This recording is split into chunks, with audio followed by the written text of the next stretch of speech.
Take me to work.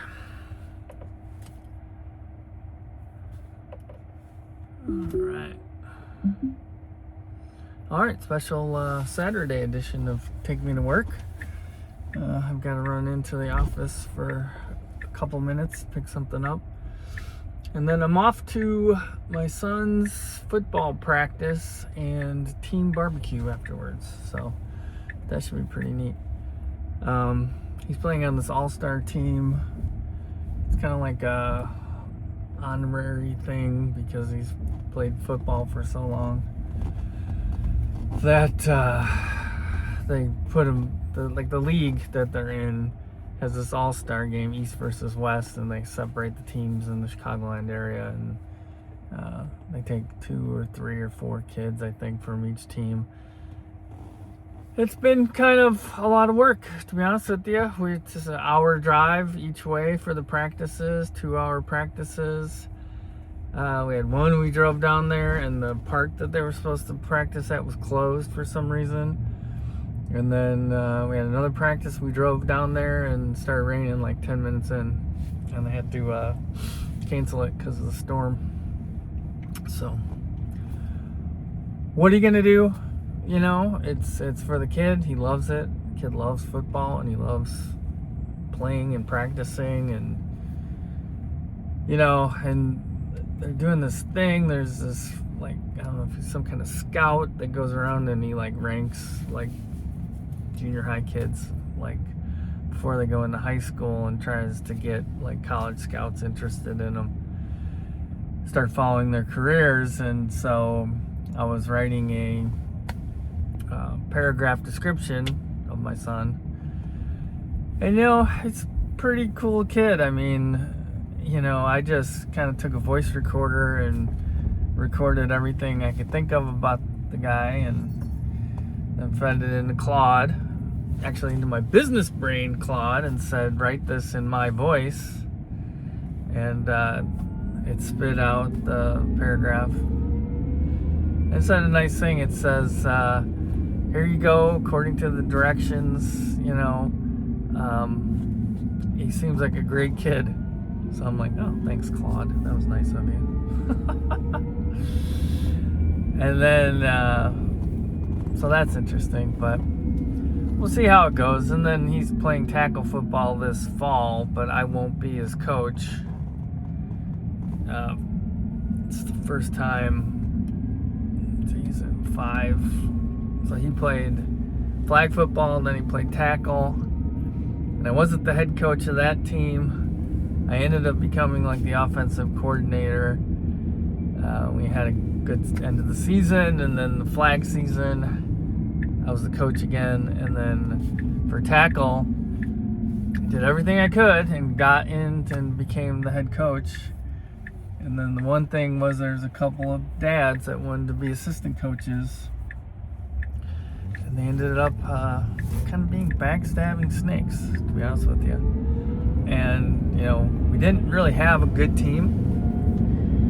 We struggled a lot. We started the season 0-4, and then there was a parents' revolt, basically, where they attacked all the coaches, and then that shook the snakes up, and they started, you know, going behind my back, talking to parents, and then they knew exactly what to do. Have the parents complain to the board, and then the one coach's director or whatever suggested some changes to the team. It was just a nasty situation. So one of the changes was to take me away from being the offensive coordinator and put this other guy as the offensive coordinator. So this league is interesting because you play basically 9 games. The first 5 games are just set kind of in your season. Then after that, they do what's called a flex schedule, and they try to put the teams with similar records together. So if you don't have that good of a team, you're not going to be getting blown out by like a really good team. And so generally what happens is, especially with the program I'm in, that's when the teams end up turning around and making the playoffs. And so the first game against another Ophir team, and we changed the offensive coordinators. The guy came in the practice, changed everything I had done all season, changed the names of the plays, did everything he could to just change everything. We went into that game against another Ophir team and lost 28-0. He even took, my starting quarterback, who's my son, out of, he let him start as quarterback, but then he switched him out like almost immediately. The kid he put in, 3 interception passes, and at least 1 fumble that I know of from looking at the film. And it's just like, what are we doing here? And I'm sitting there on the sideline like I've been neutered. They took away the team. I was trying to... Oh, it was bad. So it ended up, we got in a big argument with that coach because he's, his end of the game speech was, "Sorry guys, that one's on me." And it's like, of course it was on you, dude. You just changed everything we did all season. And when we got in a situation where, okay, we could actually pull this thing off and start winning some games, you changed everything up and we got blown out. And so I was pissed at the guy, and I'm like, dude, we're done. You're not the offensive coordinator. He blows up. Okay, this is the game's over. Most of the parents have already cleared out. I think we were the last game of the day too, so there wasn't really too many people around. He blows up at me, starts yelling at me. The other assistant coach, who's his buddy, starts yelling at me, and I'm like, whatever, I'm out of here. So I left, and some parents heard the yelling. Obviously, they said something, and these clowns probably complained. And then all of a sudden, I'm suspended for a week. And I'm like, what? It didn't make any sense. And then they're going back and forth. I had to have a meeting with the board and this and that. And I'm like, and their solution was to make the one assistant coach the head coach. But I could stay on as an assistant. And I'm like, are you freaking kidding me? So for the rest of the season, they took my kid out as the starting quarterback. They put this other kid in who was like the assistant coach's buddy's kid. The team sucked. We kept playing Ophir teams, kept losing to them. They won one game. They finally beat a team that was like so bad. I mean, it was so bad. And the way those coaches were celebrating like they actually had done something, it was embarrassing. So, I don't know what the moral of that story is. It's like, you gotta watch your team. I didn't pick those assistant coaches. They were dads that wanted to volunteer. I met with the one, and I was friends with the kid guy for a couple years. I met with him. We had lunch. It's like, yeah. I said, yeah, I'd love to have you on board. And then the other coach was recommended by the board to, worst offensive line coach in the history of offensive line coaches. I mean, for 9 games, there was absolutely no improvement on that line.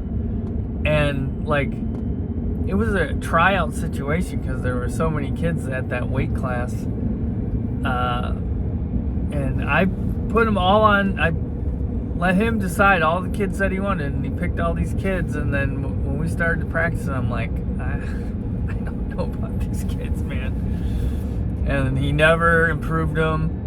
We had this terrible line, and finally I put my foot down and I said, listen, some of these kids don't want to play offensive line, but they need to play offensive line because they're big and they're, So I ended up switching the offensive line up. But they still didn't improve because that coach was so bad. It was an ugly situation. And the real lesson in it is watch who your assistant coaches are. Because my plan was, I have my son-in-law was going to be my defensive coordinator. And then I was going to run the offense and be the head coach. And then there was one other parent that I had coached with before that would have been like a helper. And that would have been enough. That would have been great. These other guys got involved. And then I find out, so there's this coach that over a couple years, the past years before that, had really got a bad reputation, and he was just a bad coach and all this stuff. And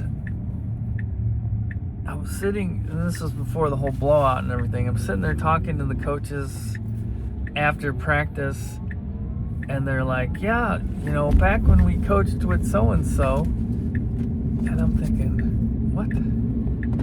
These guys, these clowns, were the assistant coaches on that team where that coach got thrown under the bus.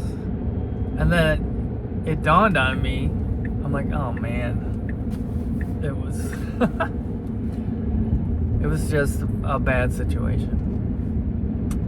So you live and you learn, but control your personnel. I mean, if you're gonna be a leader, know who you're dealing with and control them. I got into a situation there where I had no control over the situation. This board was making these decisions, and they're absolute fucking morons. And I hope one day they see this, because they are just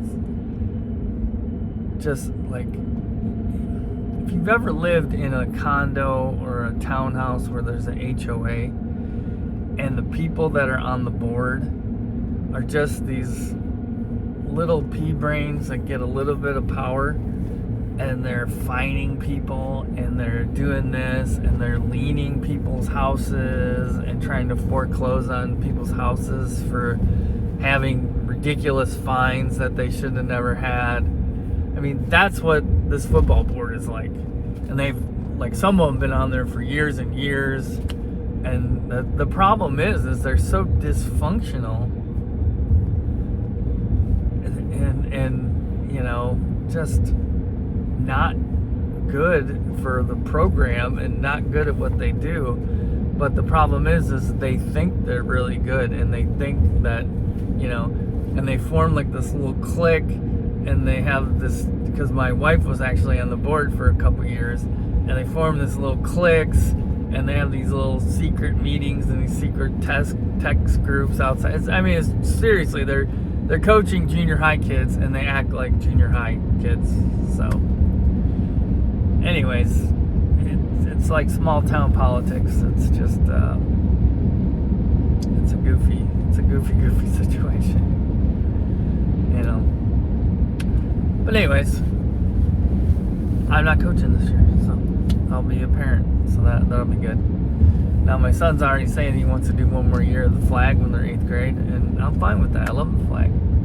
It's a fun, high scoring, situation. He gets all his friends together who are all decent players, and I've told the story about what happened this season, but